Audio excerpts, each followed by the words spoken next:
15 నెలల సుదీర్ఘ యుద్ధంలో శాంతి రేఖలు ప్రసరించాయి. గాజాలో ఇజ్రాయెల్ యుద్ధానికి బ్రేక్ పడింది. హమాస్ ఇజ్రాయెల్ మధ్య సీజ్ ఫైర్ ఒప్పందం అమలుతో ప్రపంచమంతా ఊపిరి పీల్చుకుంది.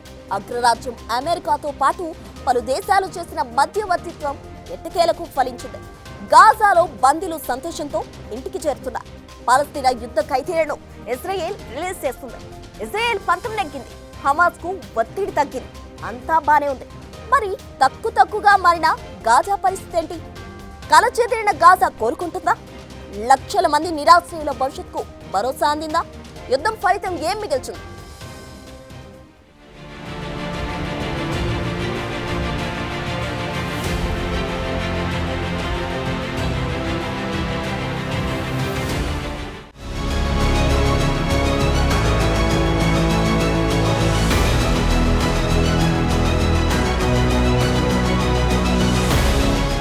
గాజా యుద్ధం మిగిల్చిన శకలంలా వేటాడుతున్న ఒక చిన్న ప్రాంతం. ఎలుక పిల్లిపై ఏనుగు ఆధిపత్యం చెలాయిస్తే ఎలా ఉంటుందో అలా జరిగింది. ఈ యుద్ధం 15 నెలల పాటు గాజాను జల్లెడలా మార్చాయి ఇజ్రాయెల్ బాంబులు. తుక్కుగా మారిన గాజా గుండెను కొన ఊపిరితో వదిలిపెట్టింది ఇజ్రాయెల్. ప్రపంచ చరిత్ర సంచలనాలు, చారిత్రక ఘటనలు చాలానే ఉన్నాయి. కానీ ప్రపంచగతిని మార్చే సంఘటనలు మాత్రం అరుదుగా వస్తుంటాయి. అలాంటి ఓ భయంకరమైన అనుభవాన్ని అందించిన యుద్ధం హమాస్ ఇజ్రాయెల్ యుద్ధం. దశాబ్దాల తర్వాత మిడిల్ ఈస్ట్లో అత్యంత భయానక పరిస్థితికి కారణమైంది. దాదాపు 5 దేశాలను ప్రత్యక్షంగా, ప్రపంచ వ్యాప్తంగా ఉన్న చాలా దేశాలను పరోక్షంగా ప్రభావితం చేసిన యుద్ధం ఇది. యూరప్లో ఉక్రెయిన్, రష్యా యుద్ధం 2.5 సంవత్సరాలుగా నడుస్తూ ఉన్నప్పటికీ 15 నెలల హమాస్ ఇజ్రాయెల్ సృష్టించిన ఉద్రిక్తతలు అంతకు మించిన మానవ హననానికి కారణమయ్యాయి. హైదరాబాద్ విస్తీర్ణమంతా కూడా లేని 365 చదరపు కిలోమీటర్ల గాజా స్ట్రిప్పై ఇజ్రాయెల్ తెగబడిన తర్వాత 50,000 మందికి పైగా ప్రాణాలు కోల్పోయారు. మరో 10,000 మృతదేహాలు శిథిలాల కింద ఉండొచ్చని అంచనా ఉంది. దాదాపు 2 లక్షల మంది తీవ్రమైన గాయాలతో బతికీడుస్తున్నారు. 20 లక్షల మంది నిరాశ్రయులయ్యారు. ఇప్పుడు గాజాకు మిగిలింది ఏంటి?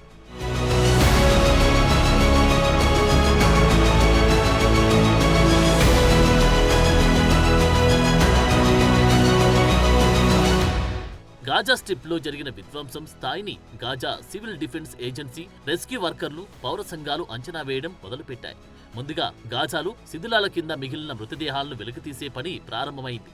మరో 100 రోజుల్లోగా మృతదేహాలన్నీ వెలికితీయాలని భావిస్తున్నట్లు గాజా సివిల్ డిఫెన్స్ ఏజెన్సీ వెల్లడించింది.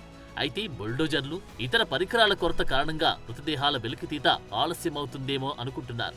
జనవరి 19న ఆలస్యంగా అమల్లోకి వచ్చిన కాల్పుల విరమణ తర్వాత గాజాలో నుండి వచ్చిన ఫోటోలు, వీడియోలు 10 నెలల విధ్వంసం కళ్లకు కట్టాయి. ముఖ్యంగా గాజాకు ఉత్తరాన జరిగిన విధ్వంసకాండ ఎంత తీవ్రంగా ఉందో ఈ చిత్రంలో స్పష్టంగా అర్థమవుతుంది.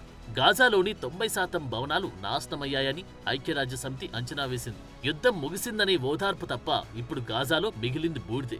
కాల్పుల విరమణ ఒప్పందం మొదలు కాగానే బాంబుల మోతల స్థానంలో పాలస్తీనా జెండా రెపరెపలు, ప్రజల చప్పట్లు, కౌగిలింతలు, ఆనంద బాష్పాలు కనిపించాయి. అయితే గాజా అంతటా ప్రజలు ఎదుర్కొంటున్న పరిస్థితులు మాత్రం నిరాశలోనే కొట్టుమిట్టాడుతున్నాయి.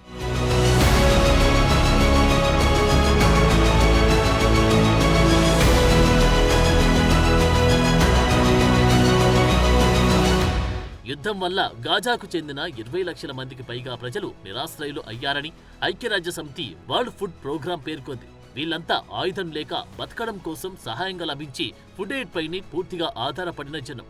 కాల్పుల విరమణ మొదలైన వెంటనే గాజాలోకి సహాయ సామాగ్రి రావడం మొదలైంది. జనవరి 19న గాజా స్ట్రిప్లోని 630కి పైగా లారీలు సహాయక సామాగ్రిని తీసుకొచ్చినట్లు ఐక్యరాజ్యసమితి తెలిపింది.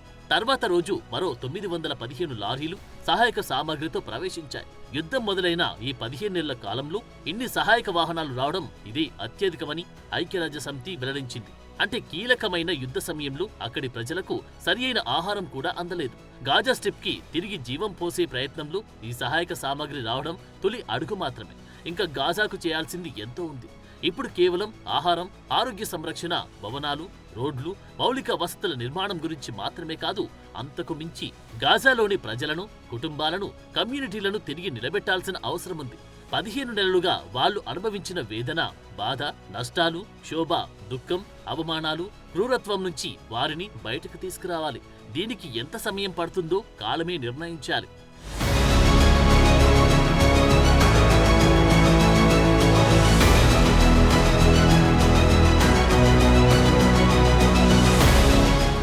ఒప్పందంలో భాగంగా తొలి విడత మార్పిడిలో హమాస్ చెర నుండి 33 బందీలను ఇజ్రాయెల్కు అప్పగించారు.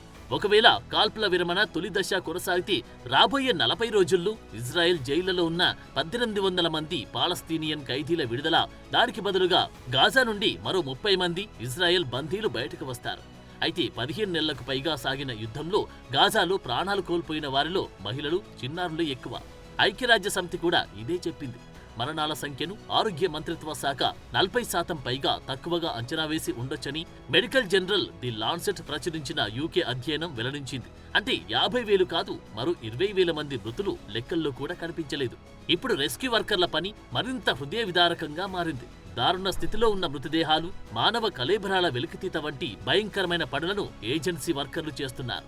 గాజా వీధులన్నీ మృతదేహాలే కనిపిస్తున్నాయి. కాల్పుల విరమణ తర్వాత కూడా ప్రతి వీధిలోని భవనాల కింద ప్రజలు తమ వాళ్ల కోసం వెతుకుతూనే ఉన్నారు. తమ వాళ్లు భవన శిథిలాల కింద చిక్కుకుపోయారంటూ సివిల్ డిఫెన్స్ ఏజెన్సీకి ఫోన్ కాల్స్ వస్తూనే ఉన్నాయి.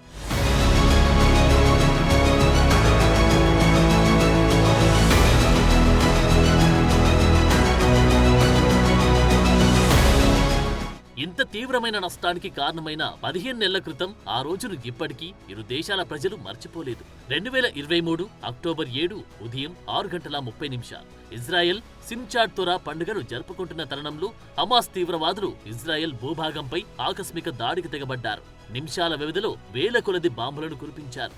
ఇజ్రాయెల్ భూమిలోకి ప్రవేశించి వీధుల్లో కనిపించిన వారిపై విచక్షణారహితంగా కాల్పులు జరిపారు. ఇజ్రాయెల్ పౌరుల్ని కుటుంబాలతో సహా బందీలుగా చేశారు. ఇజ్రాయెల్లోని విదేశీయులను బంధించారు. ఈ దాడి కోల్పోయినా తమ భూభాగాన్ని తిరిగి పొందే లక్ష్యంతో జరిగింది. హమాస్ ఉగ్ర సైన్యం చేసిన ఈ ఆకస్మిక దాడి గురించి గాజా ప్రభుత్వానికి కూడా ఎలాంటి సమాచారం లేదు.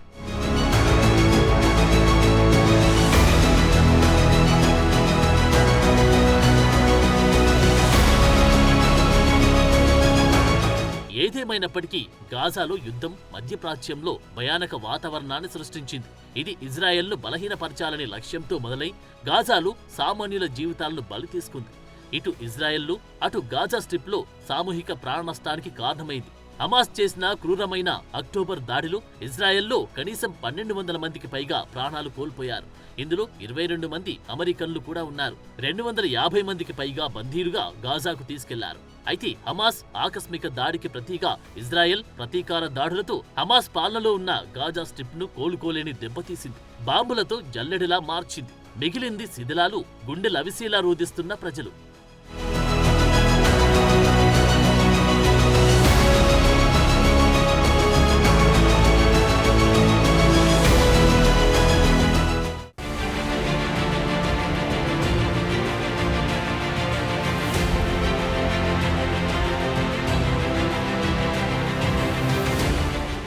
ఏదేమైనా చివరికి సీజ్ ఫైర్ ఒప్పందం కుదిరింది. అయితే ఇది సరిగ్గా అమలవుతుందా అనేది ఇప్పుడున్న డౌట్. గత నవంబర్లోనూ కొన్ని రోజులు తాత్కాలికంగా ఇలాంటి ఒప్పందమే జరిగింది. అయితే రెండు వైపుల నుండి దాన్ని అతిక్రమించడంతో పరిస్థితి మొదటికొచ్చింది. మరి ఈసారైనా రెండు పార్టీలు ఒప్పందానికి తగ్గట్టు నడుచుకుంటాయా? అసలు ఈ ఒప్పందం ఏం చెబుతోంది? ఇక హమాస్ ఇజ్రాయెల్ యుద్ధం పూర్తిగా ముగిసినట్టేనా? గాజాను తిరిగి నిర్మించడానికి ఏదైనా సహాయం అందుతోందా?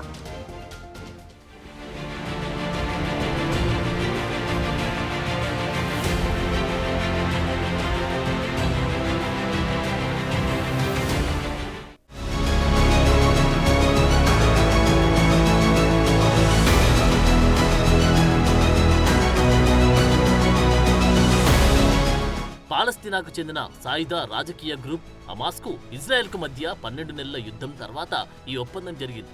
గాజాలో కాల్పుల విరమణ, బందీల విడుదలకు చెందిన ఈ ఒప్పందానికి ఇజ్రాయెల్, హమాస్ అంగీకరించినట్లు అమెరికా మధ్యవర్తిత్వం వహించిన ఖతార్లు ముందుగా తెలిపాయి.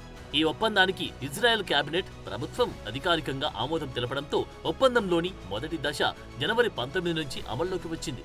అయితే దాదాపు 6 వారాల సమయం ఉన్న తొలి దశ కాల్పుల విరమణ పూర్తి అవ్వకముందే ఈ ఒప్పందం ఎక్కడ కుప్పకూలుతుందో అని రెండు వైపుల నుండి తీవ్రమైన ఆందోళనలున్నాయి. గాజాలో ఏ సమయంలోనైనా సైనిక చర్యను తిరిగి ప్రారంభించే హక్కు తమకు ఉందని ఇప్పటికే ఇజ్రాయెల్ స్పష్టంగా చెప్పింది. అయితే జనవరి 20న ఐక్యరాజ్యసమితి భద్రతా మండలి సమావేశంలో సెక్రటరీ జనరల్ ఆంటోనియో గ్యుటెరస్ మాట్లాడుతూ ఈ ఒప్పందం ఒక ఆశాకిరణమంటూ స్వాగతించారు. ఒప్పందంలోని విధి విధానాలను తప్పక పాటించాలని అన్నారు. ఇక అంతర్జాతీయంగా ఈ ఒప్పందంతో యుద్ధం శాశ్వతంగా ఆగిపోవాలని అనుకుంటున్నారు.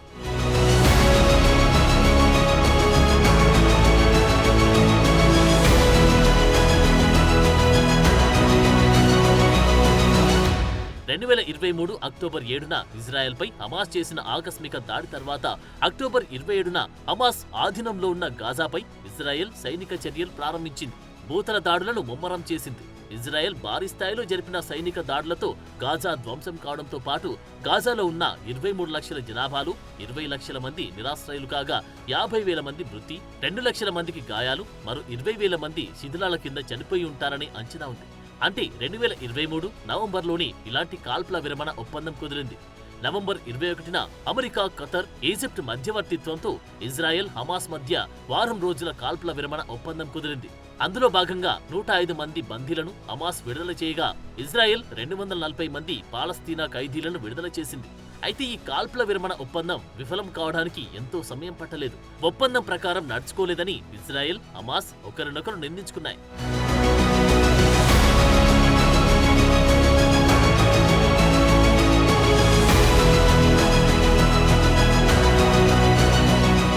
ఇక అదే ఏడాది డిసెంబర్లో కాల్పుల విరమణ, బందీల విడుదలకు సంబంధించి మరో ఒప్పందం కోసం నిరంతర దౌత్య ప్రయత్నాలు ప్రారంభమయ్యాయి.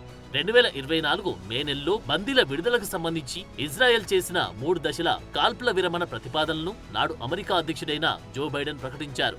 అయితే 8 నెలల తర్వాత 2 పార్టీల అంగీకారం కుదిరిన ఈ ఒప్పందానికి ఇదే ఆధారమని చెప్పాలి. అయితే మధ్యలో హమాస్ కీలక నేతలను ఇజ్రాయెల్ చంపుతూ పోవడంతో ఇరాన్తో పాటు లెబనాన్, సిరియాల్లోని ఇస్లామిక్ తీవ్రవాద గ్రూపుల ఇన్వాల్వ్మెంట్తో యుద్ధం తీవ్ర రూపం దాల్చింది. ఇక గతేడాది నవంబర్లో హమాస్కు మద్దతున్న సాయుధ గ్రూపుల్లో ఒకటైన హిజ్బుల్లాతో 13 నెలలుగా కొనసాగుతున్న ఘర్షణలకు ముగింపు పలికేందుకు లెబనాన్తో కాల్పుల విరమణకు ఇజ్రాయెల్ అంగీకరించింది.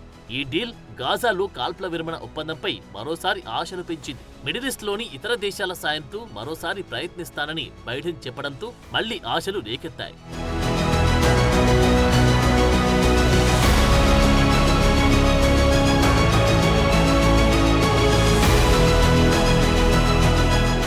అయితే అమెరికా అధ్యక్షుడిగా జో బైడెన్ పదవీకాలం చివరి వారంలో ఉండగా 2025 జనవరి 13న బైడెన్, ఇజ్రాయెల్ ప్రధాని నెతన్యాహు ఇద్దరు ఫోన్లో మాట్లాడుకున్నారు. ఆ తర్వాత అమెరికా విదేశాంగ కార్యదర్శి ఆంటోనీ బ్లింకెన్ మాట్లాడుతూ ఇజ్రాయెల్, హమాస్ మధ్య ఒప్పందం తుది దశకు చేరుకుందని, ట్రంప్ పదవీ బాధ్యతలు చేపట్టడానికి ముందే ఒప్పందం కుదురుతుందని చెప్పారు. కాగా జనవరి 15న గాజాలో కాల్పుల విరమణ, బందీల విడుదల ఒప్పందంపై ఇజ్రాయెల్, హమాస్ మధ్య అంగీకారం కుదిరింది. జనవరి 19 నుంచి ఈ ఒప్పందం అమల్లోకి వస్తుందని ఖతర్ ఖరారు చేసింది. ఈ ఒప్పందంతో గాజాలో కొనసాగుతున్న యుద్ధం ఆగడంతో పాటు పాలస్తీనా పౌరులకు అవసరమైన మానవతా సాయం కూడా అందుతుందని బైడెన్ వెల్లడించారు.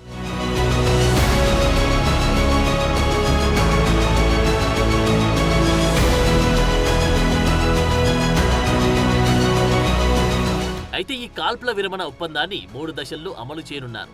6 వారాల పాటు ఉండే తొలి దశ ఒప్పందంలో పూర్తిగా కాల్పుల విరమణ ఉంటుంది. అలాగే బందీలు, ఖైదీల బదలాయింపుతో పాటు గాజా నుండి ఇజ్రాయెల్ బలగాల ఉపసంహరణ, నిరాశ్రయులైన పాలస్తీనా ప్రజలు తిరిగి తమ ప్రాంతాలకు వెళ్లడానికి అవకాశం ఉంటుంది. అయితే తర్వాత విరమణ మొదలైన 16వ రోజున ఒప్పందంలోని 2వ దశ, 3వ దశకు సంబంధించిన చర్చలు మొదలవుతాయి. ఇలా చర్చలు జరిగినంత కాలం కాల్పుల విరమణ కొనసాగుతుందని అభిప్రాయాలున్నాయి. ఇక 2వ దశ ఒప్పందంలో యుద్ధానికి శాశ్వత ముగింపు వచ్చే అవకాశాలున్నాయి. ఈ దశలో ఇజ్రాయెల్ విడుదల చేసి 1000 మంది పాలస్తీనా ఖైదీల చివరి దశకు బదులుగా హమాస్ దగ్గర బందీగా ఉన్న పురుషులతో సహా మిగతా వారు విడుదలవుతారు. ఈ దశలో గాజా నుంచి బలగాలను ఇజ్రాయెల్ పూర్తిగా ఉపసంహరించుకుంటుంది. ఇక చివరి 3వ దశలో బందీల మృతదేహాలు ఉంటే వాటిని కూడా అప్పగిస్తారు. అలాగే కీలకమైన గాజా పునర్నిర్మాణానికి సంబంధించిన పనులు మొదలవుతాయి. అయితే గాజాను తిరిగి నిలబెట్టడానికి దాదాపు 21 సంవత్సరాలు పట్టొచ్చని అంచనా వేస్తున్నారు.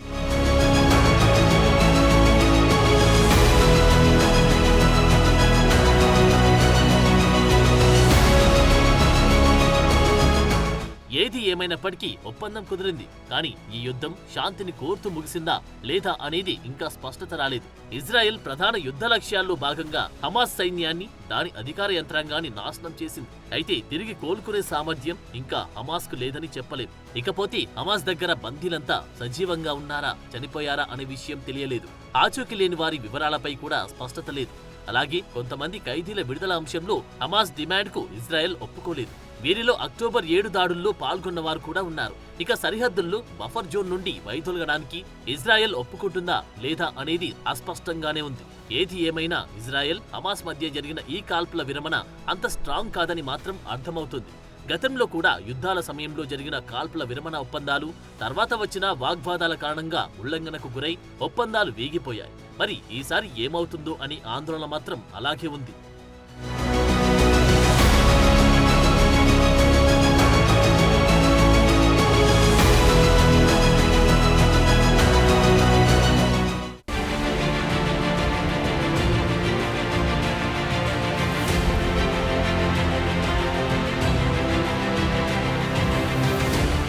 సుదీర్ఘంగా సాగిన యుద్ధంలో కాల్పుల విరమణ అంత తేలిగ్గా రాదు.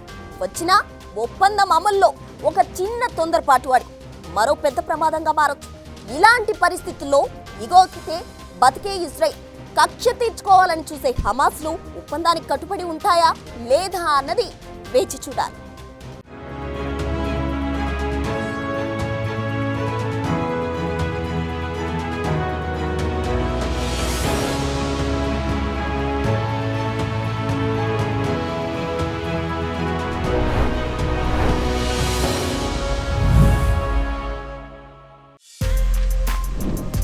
For more videos like this, subscribe Big TV channel.